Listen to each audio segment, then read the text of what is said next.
Aclaración. Este video no es para descalificar ni apoyar a ningún gobierno o ideología, simplemente es un escenario que he pensado últimamente en cuanto a la tecnología y su relación con eventos históricos. Hola a todos, ¿cómo les va? Un escenario de historia alternativa. El Internet ha sido parte fundamental de nuestras vidas, siendo esta era conocida que la era de la información, como se conoce, surgió después del fin de la Guerra Fría. Pero sin darnos cuenta, esto es una consecuencia directa del fin de la Guerra Fría. Ya que recordemos que el Internet se originó como una red privada llamada ARPANET creada por las universidades de Estados Unidos para servir como una red de información para las fuerzas armadas de su país, pero con la disolución de su adversario soviético, ya no habría necesidad de mantenerla oculta y durante la década de los 90 el Internet conocido como la World Wide Web finalmente se volvió público y aquí es donde nace el Internet que todos conocemos a nivel global. Pero esto nos hará preguntarnos si la Unión Soviética no se hubiera disuelto y las tensiones de la Guerra Fría continuaran hasta el siglo XXI, ¿acaso el Internet se hubiera convertido público?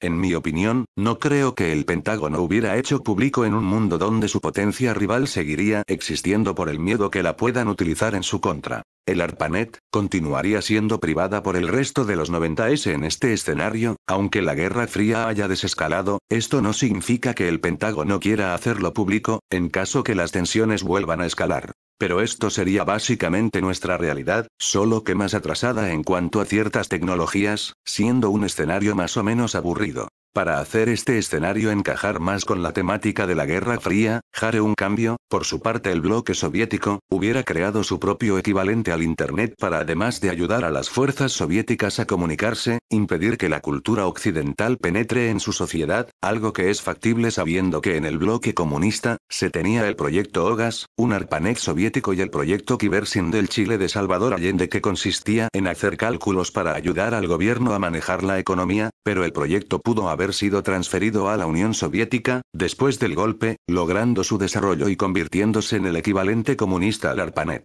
Aquí se crea un punto de divergencia con nuestra realidad, con el ARPANET tanto estadounidense como soviético siguiendo siendo ambos para fines militares y burocráticos continuando hasta el inicio de la década de los 2000, pero en los 2010s, en esta realidad, el Internet finalmente se haría público. Pero al haber tardado más en salir al público, el Internet en cuanto a popularidad, estética u subculturas seguiría asemejándose más a como lo fue en los 90s que el actual. Los países alineados a Occidente serían los que usarían el Internet que todos conocemos y los del bloque comunista y sus aliados como Cuba y Corea del Norte usarían una red en base a lo que mencione de Kibersin, que en esta realidad la llamaría Subnet. A lo mejor era inevitable la salida del público del Internet, pero esta hubiera tardado como lo mínimo a inicios del nuevo milenio porque la confrontación entre tanto Estados Unidos como la Unión Soviética se hubiera mantenido, teniendo hoy una cultura cibernética más parecida a la de los 90s el día de hoy. Reflexionando sobre esto, es interesante darse cuenta que como nuestro mundo actual ha sido moldeado por el fin de la Guerra Fría, aunque no nos demos cuenta como mencioné antes.